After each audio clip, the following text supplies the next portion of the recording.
Comment annoncer à son employeur que c'est la fin? Aujourd'hui, je vous raconte en détail la façon dans laquelle j'ai fait la grande annonce à mon employeur. L'annonce à mon employeur, c'était pour moi une étape qui était très significative parce que ça marquait de un point de non-retour, parce que une fois que c'est dit, on ne peut pas vraiment reculer. Et de deux, ça mettait un point final à un chapitre majeur de ma vie. Puis je tenais absolument à pas faire cette annonce-là comme si c'était quelque chose qui était banal, parce que pour moi, c'était un moment qui était heureux. C'était un moment même de célébration parce que j'étais en paix avec ma décision. Et c'était aussi le début de ma nouvelle vie. Je tenais absolument à ce que l'annonce de mon départ se fasse avec classe, avec professionnalisme, puis surtout dans le plus grand des respects possibles. Donc, j'ai vraiment pris le temps, un bon moment pour mijoter sur de quelle façon j'allais faire ça. Je savais que j'allais préparer une lettre de démission officielle. En fait, je l'avais déjà faite, mais je voulais faire les choses autrement pour ce qui était de l'annonce verbale. Je voulais que ça se déroule selon mes valeurs, avec mes couleurs aussi. Parce que souvent, quand on annonce un départ ou les gens apprennent qu'on a quitté, souvent, je ne sais pas pourquoi, automatiquement, les gens sont portés à croire que c'est triste ou que ça doit être triste, alors que moi, j'aimais croire qu'il y avait moyen de faire ça dans un esprit le plus positif possible.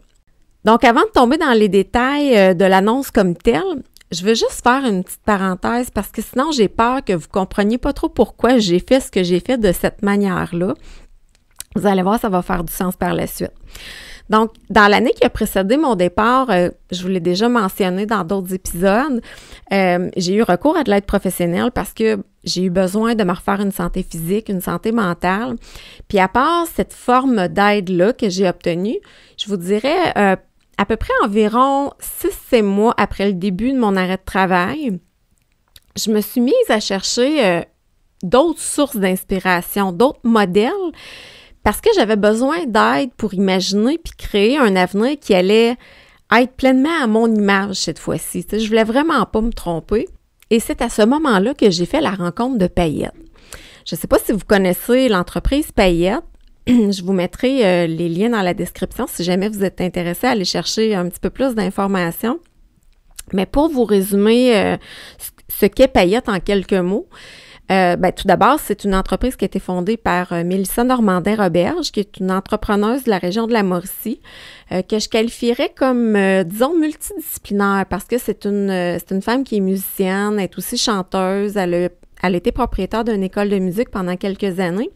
Elle est aussi auteure, elle est conférencière internationale du côté de la francophonie. Bref, elle a plusieurs talents. Et l'objectif de Payette, c'était... comment je pourrais bien dire ça de façon simple? C'est d'inspirer les gens, des femmes principalement, mais les hommes sont aussi bienvenus, pour leur faire prendre conscience qu'elles ont le pouvoir de créer une vie dans laquelle tout est possible. C'est le message principal, en tout cas du moins, c'est ce que j'ai compris, qu'elle veut véhiculer. Une vie dans laquelle on peut rêver grand. Non, en fait, je vais me corriger. Une vie dans laquelle on a le devoir de rêver grand et de briller. C'est pour ça, dans le fond, que ça s'appelle paillette. Parce que, qu'est-ce que ça fait une paillette, Ça brille. Et mon Dieu, je m'excuse si les gens de Payette écoutent ceci. J'espère que je ne me ferai pas tirer de roche et que j'ai bien résumé. Mais en tout cas, vous irez zioter si jamais vous êtes curieux. Mais ceci dit, à ce moment-là de ma vie, c'est exactement de ça dont j'avais besoin. Parce que j'avais profondément besoin de briller. J'avais besoin de retrouver des sparks dans ma vie, de m'entourer de beau, de m'ouvrir à de nouvelles possibilités, puis de réveiller aussi la femme forte à l'intérieur de moi qui était vraiment restée HS pendant beaucoup trop longtemps. J'ai eu aussi besoin d'échanger avec d'autres personnes, des personnes qui étaient déjà passées au travers des grandes transformations de vie, parce que c'est ce que je vivais pour moi à ce moment-là, puis qui en étaient ressorties également grandies. Et c'est vraiment ce que j'ai retrouvé au sein de cette entreprise-là. Puis ça m'a vraiment beaucoup aidé à m'inspirer par la suite. Puis pourquoi je vous raconte cette parenthèse-là, parce que vous allez peut-être vous demander c'est quoi le rapport entre Payette puis le sujet d'aujourd'hui. C'est que quand je pensais à la façon que je pourrais annoncé la nouvelle à ma gestionnaire, je me suis vraiment demandé, puis là, je vous jure que c'est vrai à 100% ce que je vous dis là, je me suis vraiment demandé si Mélissa Normandin-Roberge était en face de moi en ce moment, puis que je lui demandais conseil, qu'est-ce qu'elle me répondrait? Puis la réponse est littéralement apparue d'un coup sec dans mon esprit. Parce que, à mon avis, elle m'aurait dit « brille, puis brille le plus que tu peux ». Puis à partir de cet instant-là, mon plan est vraiment devenu ultra clair dans ma tête. Parce que comment on se prépare à une célébration? Bien, on se met sur son 36, puis on brille. Puis c'est en plein ça que j'ai fait. Donc, Mélissa, si un jour tu entends ceci, on ne se connaît pas, mais sache que tu étais avec moi tout le long de ma rencontre et je voulais t'en remercier très sincèrement parce que ce que tu as mis sur pied, ça m'a énormément aidé. Donc, je reviens à mon histoire. 2-3 jours avant le jour J, j'avais envoyé un courriel à ma gestionnaire parce que je voulais lui dire que j'avais besoin de lui parler puis que je voulais qu'on se rencontre par Zoom à caméra ouverte parce que je souhaitais qu'on se voit. Il faut comprendre que moi, je savais que ça allait être la dernière fois qu'on allait se voir. Donc, le rendez-vous a été fixé très, très rapidement, en fait, le vendredi de la même semaine, en après-midi à 13h30, comme quoi je me rappelle comme c'était hier. Puis le matin du vendredi 3 juin 2022, j'ai vraiment mis la totale. Ça a été un avant-midi que j'avais décidé de consacrer exclusivement à moi. Ce matin-là, je me suis levée très, très tôt parce que j'avais décidé de faire tout ce que j'aimais faire le plus dans mon quotidien. J'ai mis tout en place pour avoir un mental qui allait être inébranlable. Donc, j'ai pris le temps de méditer, j'ai pris le temps de lire, j'ai écrit quelques pages. On a une véranda à la maison avec des chaises berceuses. Je me suis installée là avec une grosse doudou pour faire ma lecture, écrire mes pages. Je me suis fait un grand verre avec des greens puis du collagène marin, là, un breuvage que j'adore boire. Puis je me suis fait ce que j'aimais le plus pour déjeuner. Un bon café, là, pas une marque cheap, là, un bon café. J'ai pris le temps de m'entraîner aussi. J'ai été marcher en forêt. On a la chance où j'habite d'avoir accès à des sentiers pas très loin de la maison. Je suis allée marcher avec mon chien. Puis je me suis mise sur mon 36. Je me suis lavé les cheveux. J'ai fait un traitement d'hydratation en plus de ça. J'ai pris le temps de m'épiler.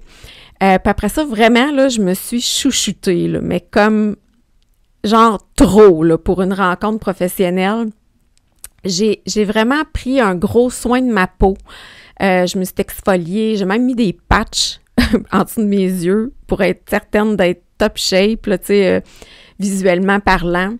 Je me suis crémée de la tête aux pieds, j'ai fait mes ongles, les mains puis les pieds. Tu sais, il y a personne qui allait me voir les pieds durant cet appel-là, mais j'ai pris la peine de me vernir les ongles de pied.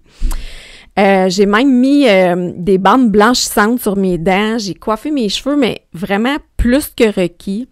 Je me suis maquillée, j'ai mis de la paillette, du rouge à lèvres. Puis j'ai porté une robe qui était vraiment, mais vraiment et de beaucoup, trop chic pour une réunion de travail. Je me suis même parfumée. Tu sais, là, la totale. Sans joke, c'est pas compliqué. J'aurais pu me rendre à un mariage, puis mon outfit il aurait été parfait là, dans le décor. Puis j'avais aussi, j'avais vraiment soigneusement choisi l'endroit où j'allais participer à la rencontre parce que je voulais être certaine d'être tranquille, sans risque de me faire déranger. Dans la cour arrière, ici, on a une espèce de gazebo qui est complètement fermé, super lumineux. C'est vraiment un endroit qui est calme, ça sent bon, c'est tout en bois à l'intérieur, puis c'est vraiment un endroit où qui suscite la détente, si je peux dire. C'est un endroit hyper relax et apaisant. On aime beaucoup aller passer du temps là l'été, faire la sieste, en tout cas, bref. Je me suis installée dans notre gazebo avec mon laptop. Je me suis installée devant une grande fenêtre. J'avais la vue sur ma cour avec...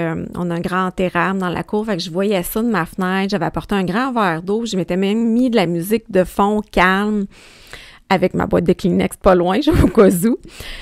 Et à 13h30 pile, la caméra de mon ordinateur s'est ouverte. Et moi, tout sourire, resplendissante, épaules droites et tête haute, j'ai annoncé la grande nouvelle à mon employeur.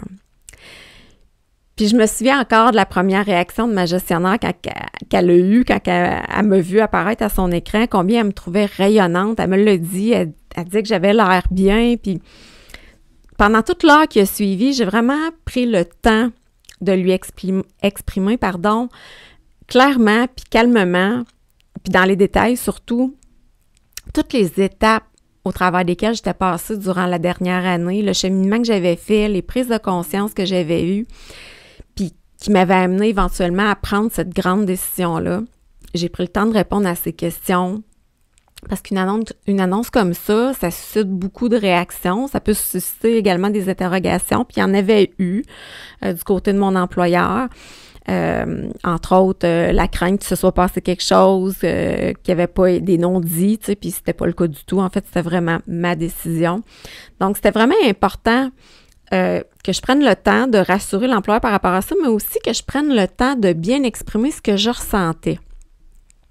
Que je m'exprime librement, mais que je le fasse aussi honnêtement, avec respect, mais pas de retenue, là. Puis ça s'est merveilleusement bien passé parce que durant l'appel, il n'y a pas eu de reproches, il n'y a pas eu de querelle, il n'y a pas eu d'obstinage, il n'y avait pas de rancune, pas d'amertume. Vraiment, il n'y avait que du respect, de l'écoute puis de l'amour. Puis sincèrement, là, j'aurais pas pu imaginer mieux comme qualité d'écoute de la part de ma gestionnaire, que je salue, soit dit en passant d'ailleurs, c'est l'écoute ceci. Hi Janice. Puis, je tenais vraiment beaucoup à vous raconter cette partie-là de mon histoire parce que aujourd'hui, je suis convaincue que le fait d'avoir pris soin de moi avant de m'adresser à mon employeur, ça m'a donné un pouvoir puis une confiance béton. Je sais, c'est très psychologique. Peut-être que ça l'aurait été aussi réussi si j'avais fait les choses différemment envers moi le matin. Mais je pense que le fait que je me sois présentée devant elle avec autant d'assurance, que je lui parle tout le long au jeu, que j'ai pris le temps de me préparer, que je me sois donné de l'amour à moi avant, que je lui expose mon véritable moi, que je parle avec mon cœur, tout ça a fait en sorte que ça a été un succès, un événement mémorable. Ça a été en fait une annonce grandiose qui a été réussie sur toute la ligne. Puis c'est le message principal que je voulais vous transmettre aujourd'hui. Si un jour la vie vous amène à faire une grande annonce comme ça, brillez, montadine, faites-le à votre façon, mais de grâce, mettez-vous sur votre 36 vous aussi. Puis là, pour ceux en ce moment qui se disent, là, ben voyons, Cathy, t'exagères pas un peu. Non, j'exagère pas du tout. Présentez-vous à votre meilleur, peu importe le contexte. C'est important que vous gardiez aussi la tête haute, ayez le regard droit, soyez confiant, respirez la fierté. Quitter une job, là, c'est pas banal. C'est surtout loin d'être beige. C'est un événement, selon moi, qui mérite des couleurs, de la paillette, même si on aime. Moi, j'en ai mis, en tout cas. C'est un événement qui mérite aussi des bonnes odeurs, qui mérite de la lumière, qui mérite de la vérité, qui mérite de l'amour de soi, puis de l'amour pour l'autre. Parlez avec votre cœur, le reste va suivre naturellement. Je vous remercie d'avoir été là et je vous dis à très bientôt.